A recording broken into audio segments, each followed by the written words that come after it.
Good morning class. Last class में हम लोग देख रहे थे timing diagram of 8085 micro processor. 8085 के माइक्रो प्रोसेसर का टाइमिंग डायग्राम हम कैसे ड्रॉ करते हैं उसके बारे में हम लोगों ने डिस्कस किया था, जिसमें हमने एक एग्जांपल भी देखा था मूव ए कोमा बी, जिसमें हमारा क्या हो रहा था, सिर्फ टाइमिंग डायग्राम में ऑपकोड को फैच कर देते। अगर आप लोगों ने वो वीडियोस नहीं देखी तो पहले उस वीडियो को देखें, उसके बाद ये वाली वीडियो स्टार्ट करें। वो आपके टाइमिंग डायग्राम का बेसिक इंट्रोडक्शन है। हम इस वीडियो को उसके आगे ही कंटिन्यू कर रहे हैं। तो अब हमारा नेक्स्ट, हमने एक एग्जांपल तो देख लिया था टाइमिंग डायग्राम का, जिसमें हमने एग्जांपल दिया था मूव ए कोमा बी। उस टाइमिंग डायग्राम में क्या हो रहा था, सिर्फ हम अपने ऑपकोड को फैच कर रहे थे, तो हमने सिर्फ ऑपकोड फैच का टाइमिंग डायग्राम बनाया था। आज का जो हमारा एग्जाम्पल है, आज का एग्जाम्पल हम लेंगे ऐसा टाइमिंग डायग्राम जिसमें हमारा ऑपकोड भी फैच होगा और हमारा एक मेमोरी से रीड ऑपरेशन भी परफॉर्म होने वाला है। जब कभी आप किसी इंस्ट्रक्शंस के ऑपकोड को मेमोरी से लेके माइक्रो प्रोसेसर तक लाते हो तो उसे ऑपकोड फैचिंग कहते हैं। और ये जब कभी आप कोई डेटा लेके आते हो मेमोरी से माइक्रो प्रोसेसर तक तो उसको मेमोरी रीड मशीन साइकिल कहते हैं। तो आज हम ऐसा इंस्ट्रक्शन लेने वाले हैं जिसमें हमारा ऑपकोड भी फैच होगा और हमारा मेमोरी रीड ऑपरेशन भी परफॉर्म होगा।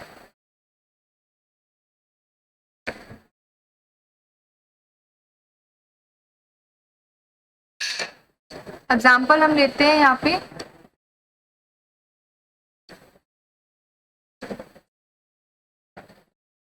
MVI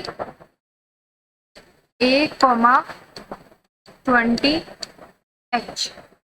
ये एक हमारा इंस्ट्रक्शन है MVI A,20H। इस इंस्ट्रक्शन का मतलब ये है कि 20H जो डेटा है आपका वो आप किस में मूव करा दो, माइक्रो प्रोसेसर के एक्यूमुलेटर, यानी कि माइक्रो प्रोसेसर के अंदर जो एक एक्यूमुलेटर रजिस्टर है उसमें आपको क्या मूव कराना है, 20 को मूव कराना है या 20 को उसमें भेजना है। तो ये इंस्ट्रक्शन ये कहना चाहता है, जब भी आप ये इंस्ट्रक्शन दोगे तो इसका मतलब यही होगा कि 20 डेटा को किस में स्टोर कर दो, ए रजिस्टर में स्टोर कर दो या फिर मूव करा दो। जब आप इस इंस्ट्रक्शन को माइक्रो प्रोसेसर के अंदर एग्जीक्यूट करोगे तो कैसे एग्जीक्यूट करोगे, इस इंस्ट्रक्शन को माइक्रो प्रोसेसर तक एग्जीक्यूट करने के लिए सबसे पहले आपको क्या करना पड़ेगा, इस इंस्ट्रक्शन को माइक्रो प्रोसेसर के अंदर लाना होगा। क्योंकि आपको पता है कि जब भी माइक्रो प्रोसेसर किसी इंस्ट्रक्शन को एग्जीक्यूट करता है तो सबको इंस्ट्रक्शंस आपके पहले मेमोरी में स्टोर रहते हैं। जितने भी इंस्ट्रक्शंस हैं हमारे माइक्रो प्रोसेसर के इस्तेमाल के लिए वो सारे के सारे इनिशियली आपके कहाँ स्टोर रहते हैं, मेमोरी में स्टोर रहते हैं। जब कभी भी आपको उनको एग्जीक्यूट करना हो तो आपको क्या करना पड़ता है, उनको मेमोरी से फैच करना पड़ता है और माइक्रो प्रोसेसर में लाना होता है। अगर हम इस इंस्ट्रक्शंस को एग्जीक्यूट करना चाहते हैं, सबसे पहले ये स्टोर कहाँ पे होगा आपका, स्टार्टिंग में एग्जीक्यूट होने से पहले मेमोरी में स्टोर होगा। मान लो ये आपकी एक मेमोरी है, ठीक है, इसमें क्या है आपकी बहुत सारी लोकेशंस है। इस लोकेशन का मान लो एड्रेस आप 2000 से आपकी मेमोरी स्टार्ट हो रही है, 2000 एड्रेस से, और ये एड्रेस आपका इंक्रीजिंग ऑर्डर में क्या हो रहा है, बढ़ रहा है।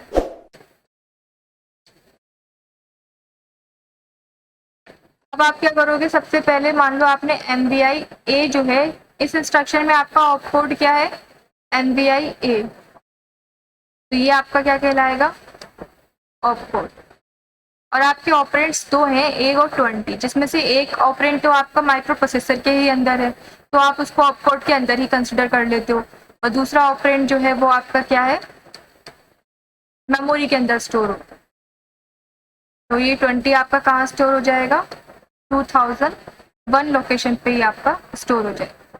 तो स्टार्टिंग में ये इंस्ट्रक्शन जिसको आपको एग्जीक्यूट करना है मेमोरी में इस तरीके से स्टोर रहेगा।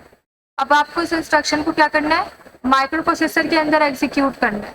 मान लो ये आपका क्या है, माइक्रो प्रोसेसर। तो आप जब आप इस इंस्ट्रक्शन को एग्जीक्यूट करोगे तो सबसे पहले आप क्या करोगे, आपको पता है कि आपका जो ऑपकोड होता है वो भी कितनी बाइट का होता है, 1 बाइट का होता है। किसी भी इंस्ट्रक्शन का ऑपकोड हमेशा कितनी बाइट लेता है मेमोरी में स्टोर होने के लिए, 1 बाइट लेता है, क्योंकि हमारी मेमोरी क्या होती है, बाइट एड्रेसेबल होती है, यानी कि मेमोरी की एक लोकेशन पे सिर्फ आप कितनी बाइट स्टोर कर सकते हो, 1 बाइट स्टोर कर सकते हो या फिर आप 8 बिट स्टोर कर सकते हो। उसके अलावा जो इस इंस्ट्रक्शन के साथ न्यूमेरिकल वैल्यू लिखी होती है उसके साइज पे डिपेंड करता है कि वो मेमोरी में स्टोर होने में कितनी बाइट लेगी। अगर वो 1 बाइट की है तो वो मेमोरी में एक लोकेशन लेगी स्टोर होने के लिए, 2 बाइट की है तो मेमोरी की कितनी लोकेशन लेगी, 2 लोकेशन लेगी। तो जब आप इंस्ट्रक्शंस को मेमोरी से माइक्रो प्रोसेसर तक लाओगे तो आप किससे लाओगे, डेटा बस के थ्रू लाओगे। और डेटा बस का साइज क्या होता है, 8 बिट का होता है। डेटा बस एक बार में कितनी बिट्स कैरी कर सकती है, 8 बिट कैरी कर सकती है। आप माइक्रो प्रोसेसर में एक बार में 8 बिट के डेटा को कैरी कर सकते हो। तो उस केस में आपको पता है कि जब आप इस इंस्ट्रक्शन को माइक्रो प्रोसेसर में लाओगे तो आप इसको एक बार में नहीं ला सकते, क्योंकि आपको पता है कि आपका जो ऑपकोड है वो भी 1 बाइट का है और आपका जो ऑपरेंड है वो भी कितनी बाइट का है, 1 बाइट का है। तो टोटल 16 बाइट हो, टोटल 2 बाइट्स हो गई या 16 बिट्स हो गई। तो 16 बिट के डेटा को आप एक साथ नहीं ला सकते, आपको क्या करना पड़ेगा, 2 पार्ट्स में लाना पड़ेगा। पहले आप MVI लाओगे, उसके बाद क्या लाओगे, 20 लाओगे। जब आप MVI यानी कि कोई ऑपकोड आप मेमोरी से माइक्रो प्रोसेसर में लाते हो तो उसको क्या कहते हो आप, ऑपकोड फैचिंग कहते हो। और उस मशीन साइकिल को हम क्या नाम देते हैं, ऑपकोड फैचिंग मशीन साइकिल। तो सबसे पहले आप क्या करोगे, MVI A को माइक्रो प्रोसेसर के अंदर लाओ। माइक्रो प्रोसेसर के अंदर MVI A को लाने से पहले माइक्रो प्रोसेसर को ये पता होना चाहिए कि ये आपका MVI A जो है ये मेमोरी के किस एड्रेस पे स्टोर है। मेमोरी आपकी बहुत बड़ी है, उसके किस एड्रेस पे आपने MVI A स्टोर कर रखा है, सबसे पहले माइक्रो प्रोसेसर को ये पता होना चाहिए। तो माइक्रो प्रोसेसर क्या करेगा, प्रोग्राम काउंटर से, जो प्रोग्राम काउंटर में क्या एड्रेस स्टोर होगा, MVI A का एड्रेस स्टोर होगा, उससे वो ये एड्रेस उठाएगा। इस एड्रेस को क्या करेगा, वो डेटा बस पे भेजेगा, जो 2 पार्ट्स में जाएगा। 20 हायर ऑर्डर पे जाएगा और आपका जो 00 है वो किस पे जाएगा, लोअर ऑर्डर डेटा बस पे, एड्रेस और डेटा बस पे जाए।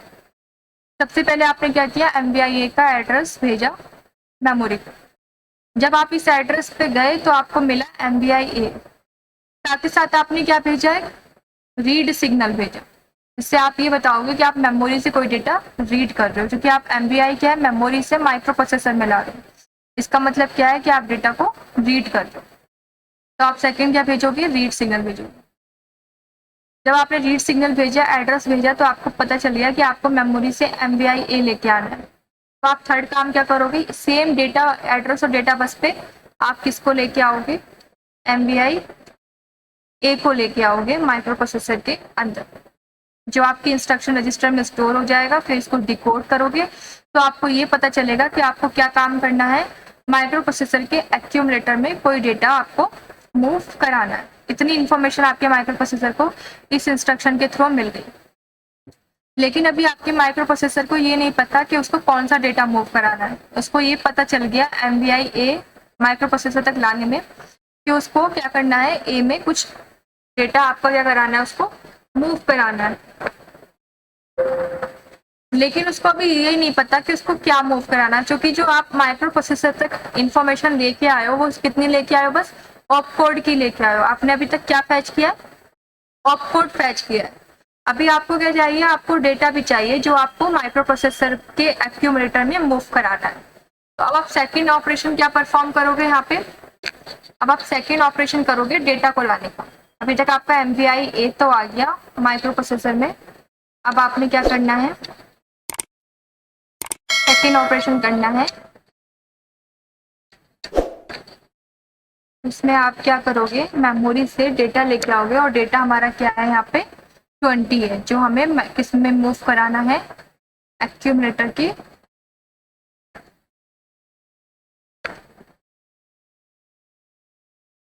इसमें मूव कराना है, एक्यूमुलेटर की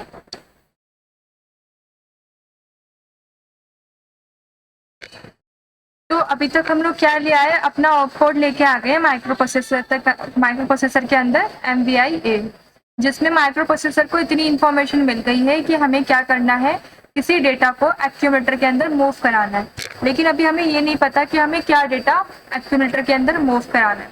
तो उसके लिए हमें क्या करना पड़ेगा, उस डेटा को भी क्या करना पड़ेगा, मेमोरी से माइक्रो प्रोसेसर में लाना होगा। सबसे पहले उस डेटा को कहाँ से लेके आना है, उसका एड्रेस हम क्या करेंगे, एड्रेस बस के थ्रू भेजेंगे। ये एड्रेस हमारा 2 पार्ट्स में जाएगा, हायर ऑर्डर और लोअर ऑर्डर एड्रेस बस पे। हायर ऑर्डर पे तो आपका 20 ही जाएगा, क्योंकि एड्रेस हायर का सेम ही है, और लोअर ऑर्डर पे क्या जाएगा आपका 0 बन जाएगा, क्योंकि अब आपके जो डेटा का एड्रेस है वो 2001 पे है। ये आपका गया A82 A15 पे, ये आपका गया AD02 AD7 डेटा बस।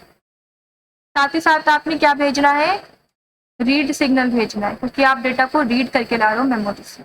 अगर राइट करते आप राइट कैसे करते हैं, आप माइक्रो प्रोसेसर से कोई डेटा लेते हो मेमोरी में जाके स्टोर करते, तो आपको क्या भेजना होता है, यहाँ पे राइट सिग्नल भेजना होता है।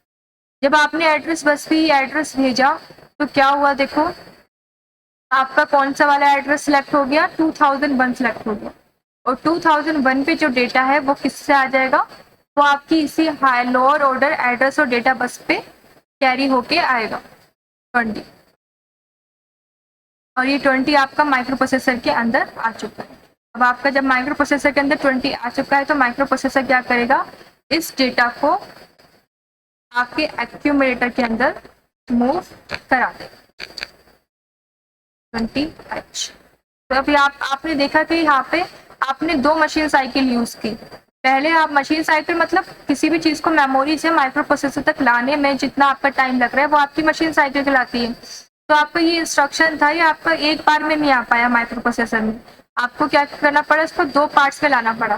पहले आप MBI-A लाए जो आपको एक ऑप कोड था, तो आपकी एक मशीन साइकिल ऑप कोड को लाने में लगी, और इस मशीन साइकिल को आप कहते हो ऑप कोड फैच, क्योंकि आप ऑप कोड को लेके आ रहे हो।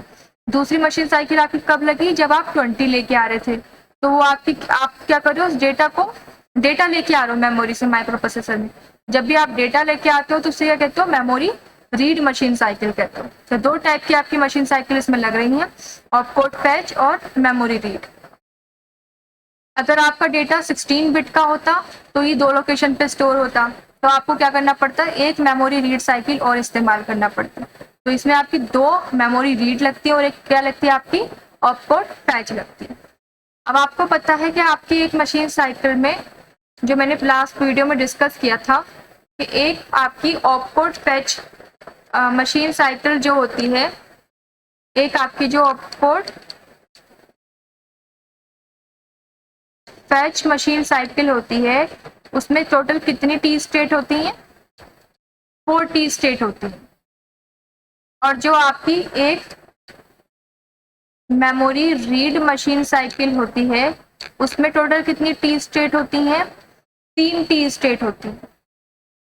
टी स्टेट मतलब कि टोटल जितना टाइम लग रहा है अगर आप ऑप कोड को फैच करके ला रहे हो मेमोरी से माइक्रो प्रोसेसर तक, तो उसमें कितनी टी स्टेट मतलब कितना टोटल टाइम लग रहा है आपके माइक्रो प्रोसेसर को, वो आपका क्या कहलाएगा, ऑप कोड फैच करने का टोटल टाइम। एक मेमोरी रीड मशीन साइकिल क्या है कि आप अगर डेटा को मेमोरी से माइक्रो प्रोसेसर तक ला रहे हो तो उसको डेटा को रीड करने में आपकी माइक्रो प्रोसेसर को कितना टोटल टाइम लग रहा है, वो आपका क्या कहलाएगा, मेमोरी रीड मशीन साइकिल। और टोटल एग्जीक्यूशन इस इंस्ट्रक्शन का टाइम क्या हो गया, टोटल इस इंस्ट्रक्शन को एग्जीक्यूट करने का टाइम, जितना इस पूरे इंस्ट्रक्शन को मेमोरी से माइक्रो प्रोसेसर तक लाने में और इसको एग्जीक्यूट करने में जितना टाइम लगा है, वो आपका क्या कहलाएगा, इसका टोटल एग्जीक्यूशन टाइम, जो आपका कितना हो गया 70। यानी कि ऑप कोड फैच करने का टाइम प्लस मेमोरी से डेटा रीड करने का टाइम आपका क्या है, टोटल एग्जीक्यूशन टाइम है इस इंस्ट्रक्शंस का, जो कितना हो गया आपका 7T हो गया।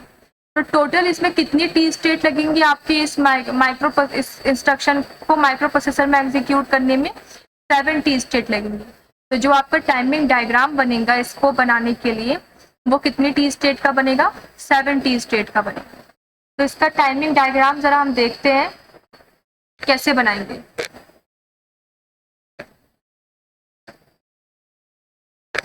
सबसे पहले आपको क्या करना पड़ेगा, क्लॉक स्टेट्स बनाना पड़ेंगी।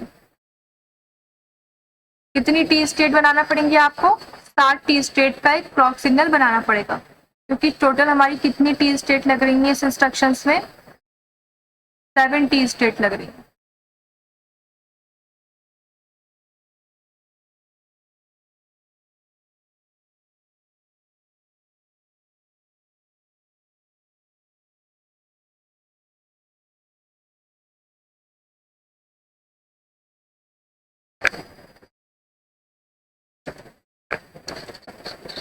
हमें 7 टोटल टी स्टेट्स बनानी है। 7 टी स्टेट देखो कैसे बनाएंगे इसकी हम। एक टी स्टेट आपकी ये हो गई, दूसरी टी स्टेट आपकी ये हो गई, तीसरी टी स्टेट आपकी ये हो गई, चौथी टी स्टेट ये, fifth, sixth and 7। 7 T states हो गए। जैसे देखो 1 2 3 4 5 6 एंड 7। इसको हमने नाम दे दिया T1, इसको हमने नाम दे दिया T2, इसको हमने नाम दे दिया T4, T5 एंड T6 और T7। इसमें से स्टार्टिंग की 4 टी स्टेट आपके एमवीआई को फैच करने में लगेंगी और लास्ट की टी स्टेट आपको किसकी लगेंगी, 20 को लेके आने। तो आप सबसे पहला काम क्या कर रहे थे, आप एमवीआई को फैच करके ला रहे थे। एमवीआई को फैच करने के लिए आप क्या कर रहे थे, अपनी एड्रेस बस पे एमवीआई का एड्रेस भेज रहे थे। ये एड्रेस आपको पता है कि 2 पार्ट्स में जाता है, आपका हायर ऑर्डर और लोअर ऑर्डर एड्रेस बस के थ्रू, ठीक है। तो आप क्या करोगे, इस एड्रेस को 2 पार्ट्स में भेजोगे। आपकी हायर ऑर्डर वाली एड्रेस बस पे क्या जाएगा, हायर ऑर्डर वाला एड्रेस जो आपका क्या है 20, ये कौन सी बस के थ्रू जाएगा, A8 टू A50। फिर आप क्या करोगे, लोअर ऑर्डर एड्रेस बस पे भेजोगे। क्या भेजोगे लोअर ऑर्डर एड्रेस बस पे, आपका जो लोअर ऑर्डर वाला एड्रेस है वो क्या है आपका 2000। और ये एड्रेस आपको पता है कि एक ही टी स्टेट तक आपने भेजना होता है, लोअर एड्रेस। उसके बाद इस एड्रेस बस पे आप क्या करते हो, डेटा को लेके आते हो। तो ये बस आपके डेटा बस में कन्वर्ट हो जाती है,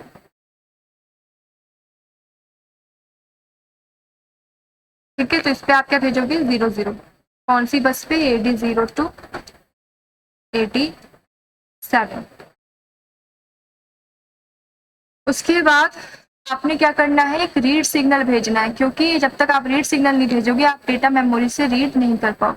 जैसे ही रीड सिग्नल ये आपका एक्टिव लो होगा, मतलब कि आप रीड सिग्नल को इनेबल कर रहे हो, तभी आपके डेटा बस पे क्या आ जाएगा, जो भी आपको डेटा लेके आना है।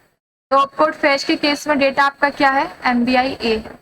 तो आपने जैसे रीड सिग्नल को लो किया, आपके डेटा बस पे MBI A आ गया, ठीक है।